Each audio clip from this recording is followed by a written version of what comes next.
নমস্কাৰ শ্বেয়াৰ মাৰ্কেটৰ মুখ্য বাতৰিলৈ স্বাগতম জনাইছোঁ। US মাৰ্কেটটো একদম শানদাৰ বুলি ক'ব লাগিব। কালি যদিও অলপমান ভলেটাইল আছিল, নেছডেক 0.6% মান ওপৰত 0.6% ওপৰত গৈ পেলাই বন্ধ হৈছে, ডাও জোন্স ফ্লেট বন্ধ হৈছে। কিন্তু মাৰ্কেট ক্ল'জ হোৱাৰ পিছত এনভিডিয়া ৰিজাল্ট ওলাইছে। এনভিডিয়াটো চবে গম পায়, ৱৰ্ল্ডছ লাৰ্জেষ্ট চিপ মেকাৰ, আৰু এআইৰ কাৰণে যোনবিলাক চিপছৰ প্ৰয়োজন হয় সেইবিলাক এনভিডিয়াই বনায়। চ' এনেও কেইদিনমানৰ পৰা এআই বাবল চলি আছিল। মাইকেল বাৰীৰ মতেতো এআই পূৰা বাবলত চলি আছে। এআই ৰেলী যোনটো আছে সেইটো অতি সোনকালে বাৰ্ষ্ট হ'ব। চ' সেইটো কাৰণে US-ত ভালেখিনি কাৰেকশ্যন দেখা গৈছে, আৰু মেইনলি টেকন'লজি শ্বেয়াৰৰ কাৰেকশ্যনৰ কাৰণে US মাৰ্কেট ভালেখিনি কাৰেক্ট হৈছে। কিন্তু কালি এনভিডিয়া ৰিজাল্ট বিৰাটেই ধুনীয়া আহিছে। তাৰ ফলত নেছডেক মানে এক্সপেক্ট কৰা আছিল যে মাৰ্কেটৰ মানে এনভিডিয়া ৰিজাল্ট ভাল হ'ব, কিন্তু বিৰাটেই ভাল হৈছে। গতিকে আজি ৰাতিপুৱা নেছডেক আৰু ডাও জোন্স ফিউচাৰ্ছ বিৰাট ধুনীয়া পজিটিভ জোনত ট্ৰেড কৰি আছে।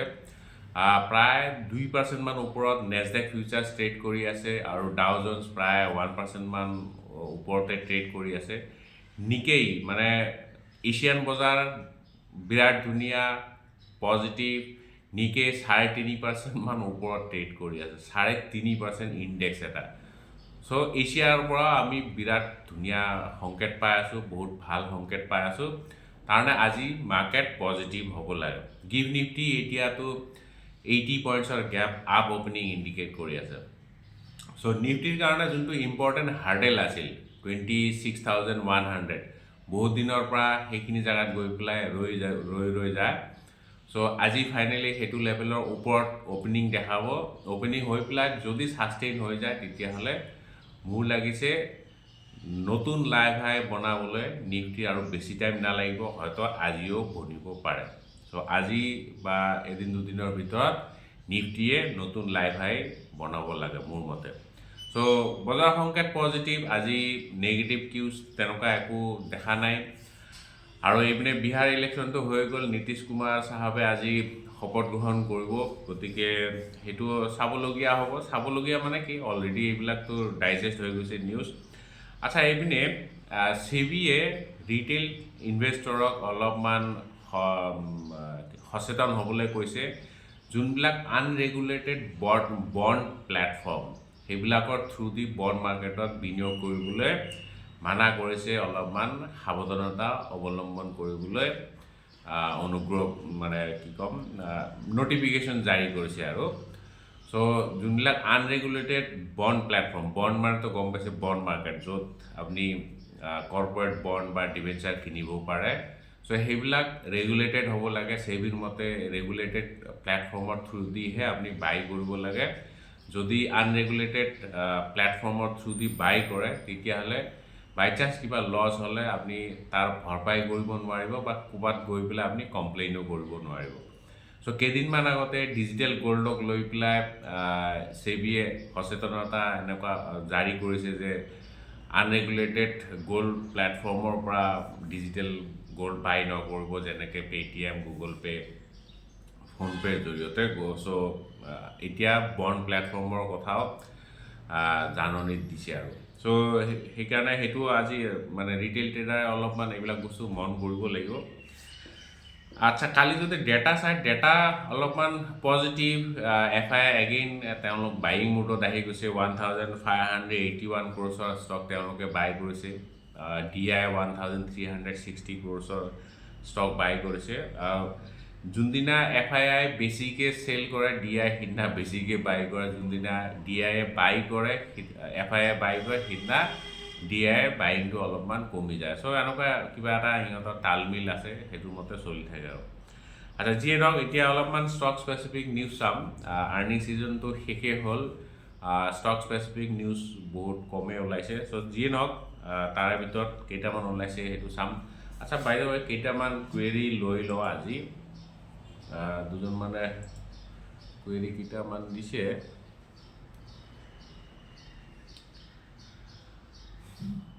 আচ্ছা, JSW চিমেণ্ট ষ্টকটো অলপ চাই দিব। JSW চিমেণ্ট এইটো চাগে নতুনকৈ লিষ্ট হোৱা ষ্টক নেম, এবাৰ চাই দিছোঁ। JSW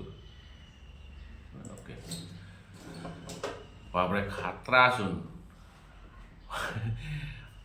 495 পি ROE ROC একদম টাইটাই ফিচ ROE তো নেগেটিভত আছে একচুৱেলি এইবিলাক চাইক্লিকেল ষ্টক হয় চাইক্লিকেল ষ্টকবিলাক অলপমান সাৱধানে ইনভেষ্ট কৰিব লাগে পিটো বহুত বেছি ওপৰত আছে এতিয়া ডেটা ইমান নাই বাৰু এইটো ইমান চাব নোৱাৰি যিহেতু নতুনকৈ লিষ্ট হোৱা ষ্টক জুন 2024ৰ পৰাহে ইয়াতে ৰিজাল্ট দিয়া আছে 20ৰ পৰা ইয়াৰলি ৰিজাল্ট দিয়া আছে চেলছ গ্ৰোথটো নাইয়ে ক'বলৈ গ'লে ইয়াৰ অন ইয়াৰ চেলছ গ্ৰোথ নাই 3-4 বছৰৰ মূৰত যদি চায় একদম নাই বেয়া কিন্তু এইবিলাক চাইক্লিকেল ষ্টক এইবিলাক ষ্টক এনালাইচিছ কৰা পদ্ধতিটো অলপমান বেলেগ কিন্তু চাইক্লিকেল ষ্টক সদায় হাই পিতে বাই কৰিব লাগে কিন্তু বাট যিহেতু কোম্পানীটোৰ একদম আৰ্নিংছ নাই সেইটো কাৰণে হাই পি হ'লেও মইতো এনেকুৱা বাই নকৰিম কোম্পানীৰ মানে ROE ROC বা ৰিটাৰ্ণ অন এছেট সেইবিলাক থাকিব লাগিব তেতিয়াহে বাই কৰিব পাৰে আদাৰৱাইজ মোৰ মতে এভইড কৰা ভাল হ'ব আৰু এইটো অংকুৰ দাসে এইটো মানে সুধিছিলে জাষ্ট ৰিয়েলাইজ বাপৰে নামটোতো ধুনীয়া ছাৰ মই মতিলাল ওছৱাল মিড কেপত 3 লাখ ওৱান টাইম ইনভেষ্ট কৰিছোঁ 5 বছৰৰ পিছত ভাল ৰিটাৰ্ণ পোৱা যাবনে অ'কে মিড কেপত ইনভেষ্ট কৰিছে মানে অলপমান হাই ৰিস্ক টেকিং কেপাবিলিটি আছে কিন্তু 5 বছৰৰ কাৰণে যদি ইনভেষ্ট কৰিছে মোৰ মতে মিড কেপত ইনভেষ্ট কৰাটো ইমান ঠিক নাই হোৱা তাকো one time until and unless market বহুত তলত থাকে তেতিয়া আপুনি ওৱান টাইম বা লামচাম ইনভেষ্ট কৰিব পাৰে আদাৰৱাইজ ইকুইটি ফাণ্ডত তাকো মিড কেপ বা স্মল কেপ এনেকুৱা ধৰণৰ ফাণ্ডত ওৱান টাইম ইনভেষ্ট কৰাটো একেবাৰে ঠিক নহয় ইয়াত যদি কৰিব বিচাৰিছে মানে মিড কেপ স্মল কেপত তেতিয়াহ'লে STP কৰা ভাল চিষ্টেমেটিক ট্ৰান্সফাৰ প্লান কি হয় কেনেকৈ কৰিব লাগে ইয়াৰ বিষয়ে ডিটেইলছ ভিডিঅ' বনোৱা আছে আপুনি আমাৰ চেনেলত চাই ল'ব কিন্তু মোৰ মতে এইটো ঠিক হোৱা নাই 5 বছৰৰ পিছত লছটো হ'ব নালাগে কিন্তু তথাপিও বহুত ৰিস্কি মানে বেট হৈছে এটা অলপমান সাৱধান আৰু আচ্ছা যিয়ে নহয় এতিয়া অলপ ষ্টক স্পেচিফিক নিউজ চাম NBCC বিৰাট ধুনীয়া মানে বহুত ডাঙৰ এটা অৰ্ডাৰ ৰিচিভ কৰিছে সেইটো প্ৰায় 3000 ক্ৰ'ছৰ 2966 ক্ৰ'ছৰ এটা অৰ্ডাৰ ৰিচিভ কৰিছে নাগপুৰ মেট্ৰপলিটেন ৰিজিয়ন ডেভেলপমেণ্ট অথৰিটিৰ পৰা নবীন নাগপুৰ যোনটো প্ৰজেক্ট আছে তেওঁলোকৰ সেইটো প্ৰজেক্টৰ আণ্ডাৰত প্ৰায় 3000 ক্ৰ'ছৰ অৰ্ডাৰ এটা ৰিচিভ কৰিছে বহুত ডাঙৰ অৰ্ডাৰ গতিকে NBCC আজি ফ'কাছত থাকিব গোদাবৰী পাৱাৰ এণ্ড ইস্পাত লিমিটেড তেওঁলোকে GNEPL মানে Godavari new energy private limited এইটো এটা কাইণ্ড অফ নতুন কোম্পানী হয় তাতে তেওঁলোকে 12.5 ক্ৰ'ছৰ শ্বেয়াৰ্ছ বাই কৰিছে উইথ 125 ক্ৰ'ৰ 125 কোটি টকা দি প্ৰায় 12.5 ক্ৰ'ৰ্ছ শ্বেয়াৰ বাই কৰিছে বাই কৰাৰ পিছত মানে একুইজিশ্যন এইটো আৰু একুইজিশ্যন ঠিক নহয় এইটো তেওঁলোকৰ নিজৰে কোম্পানী হয় চ' সেইটো কোম্পানীত ফাৰ্ডাৰ তেওঁলোকে বিনিয়োগ কৰিছে এতিয়া কোম্পানীটো GNEPL সেইটো কমপ্লিট হ'লি অ'ন ছাবচিডিয়াৰী হৈছে JK টায়াৰ এইটো ডাইভেষ্ট কৰিছে এতিয়া ডাইভেষ্ট মানে ষ্টক চেল কৰিছে 40 লাখ শ্বেয়াৰ চেল কৰিছে কেভেণ্ডিছ ইণ্ডাষ্ট্ৰিজ বুলি তাত 130 কোটি প্ৰায় 131 কোটি টকাৰ মানে ষ্টক তেওঁলোকে চেল কৰিছে শ্বেয়াৰ চেল কৰিছে টু SMMS ট্ৰাষ্ট এইটো ইণ্ডিয়ানে এটা ট্ৰাষ্ট হয় ইণ্ডিয়াতে ৰেজিষ্টাৰ্ড ট্ৰাষ্ট হয় চ' তেওঁলোকে ডাইভেষ্ট কৰিছে মানে তেওঁলোকৰ ষ্টেক অলপমান হ্ৰাস কৰিছে অলপমান ষ্টক হোল্ডিং কমাই দিছে তথাপিও কিন্তু কোম্পানীটো এতিয়াও মানে ছাবচিডিয়াৰী হৈ আছে JK টায়াৰৰ ছাবচিডিয়াৰী হৈ আছে মাৰ্কান্স ফাৰ্মা তেওঁলোকৰ হ'লি হ'ল ছাবচিডিৰী এটা US বেছ ছাবচিডিৰী এটা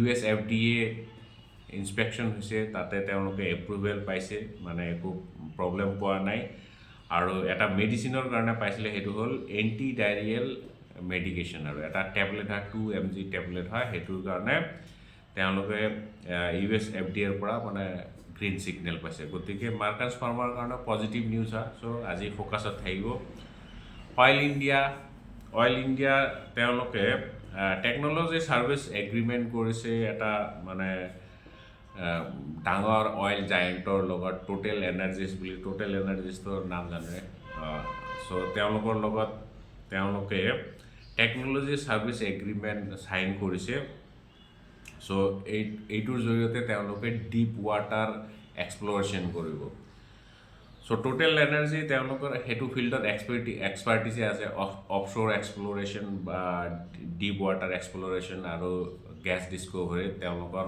ভাল এক্সপাৰ্টিছ আছে চ' অইল ইণ্ডিয়াৰ কাৰণে এটা পজিটিভ এছপেক্ট হ'ব পজিটিভ মানে কি ক'ম কোম্পানীটোৰ কাৰণে পজিটিভ কাৰণ তেওঁলোকে এতিয়া অফশ্ব'ৰত ভালকৈ অইল ইণ্ডিয়া মেইনলি অনশ্ব'ৰতে বেছি এক্সপ্ল'ৰ কৰে কিন্তু এতিয়া তেওঁলোকে অফশ্ব'ৰতো নামিছে আৰু অফশ্ব'ৰতো ভাল এটা টেকন'লজি পাৰ্টনাৰ মানে ভাল অইল জায়েণ্ট এটাৰ লগত টেকন'লজি পাৰ্টনাৰশ্বিপ কৰিছে which is good for the company so' ষ্টকৰ ভিতৰত এইকেইটাই মোৰ লাগিছে আজিতো মাৰ্কেট পজিটিভ হৈ থাকিব লাগে so' be on the positive side আজিলৈ ইয়াতে সামৰিছোঁ কাইলৈ আমি আকৌ লগ পাম জয় অসম